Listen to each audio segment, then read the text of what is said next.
continuing with our team coverage now. Community members talking about their opposition to the Border Czar's visit. They made sure that their message was known today. Various protests happening across the county since early this morning, with more planned for tonight. Isabel Garcia joins us live from City Hall after hearing from both supporters and opponents of Tom Homan's visit. Isabel.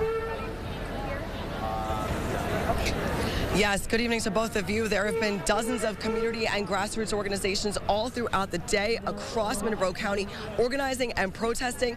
I'm going to step out of the shot for just a moment here. This group actually just came down the street marching. Several of members in this group were at the Locust Club from one of the organizations. And really here, there is a City Hall meeting, a City Council meeting that's set to begin at 5:30. And so they wanted to have their presence known, continue that message that they are against Tom Homan's even presence here in Rochester and at the Locust Club location itself. Earlier today during his visit, there were protests on literally both sides of the street, each hoping to have their own message known and understood.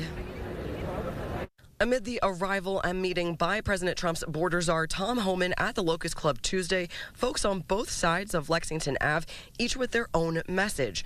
Protesters against his visit, denouncing his presence in the area. Refugees are under attack. What do we do? Stand up, fight back. Organizers from the Finger Lakes chapter of the Party for Socialism and Liberation tell me they believe the visit and meaning behind it to support the actions of the Rochester Police Department with that controversial ICE assistance is just scapegoating and distracting from the economic issues folks are facing. We obviously have opposing viewpoints.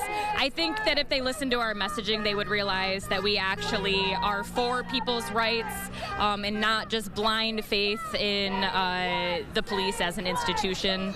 Not following the city's sanctuary policy is a huge problem. A big portion of the Rochester city budget is allocated to the police department, and if they're not taking orders from the city, the people of the city have a problem. Those on the other side, a lot of retired and active law enforcement members showing their support for Homan. They're free to protest, but we're also here and protesting for Tom Homan. He's a law enforcement officer. I'm retired law enforcement. Some are retired out here, some are full-time. So we're welcoming him to the city, contrary to what the folks across the street are doing. Earlier in the day,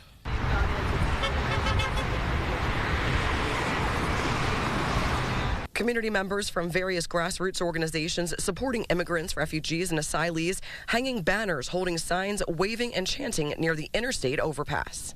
The constitutional crisis that we're currently in, that's precipitating this sort of action, it just needs to be publicized. People need to know what's going on. These illegal, immoral actions that the administration is taking against citizens and other people, maybe not citizens, but who are covered under the constitutional law. I understand what's happening to our democracy when people like ICE can just come in and grab people off the streets, out of college campuses, and just throw them away in a terrible place without any due process of law. We have laws in this country, and we need to be following them, and ICE is no exception to that. They need to follow the rules just like everybody else.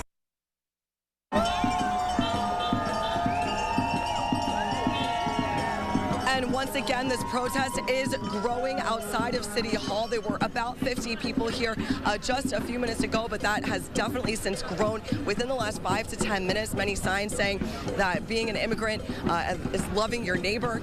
But we will, of course, continue to follow this and all the activity happening outside of City Hall ahead of that City Council meeting at 5:30. We'll check back in with you at 6 o'clock. We're now reporting live in Rochester. Isabel Garcia, News 8.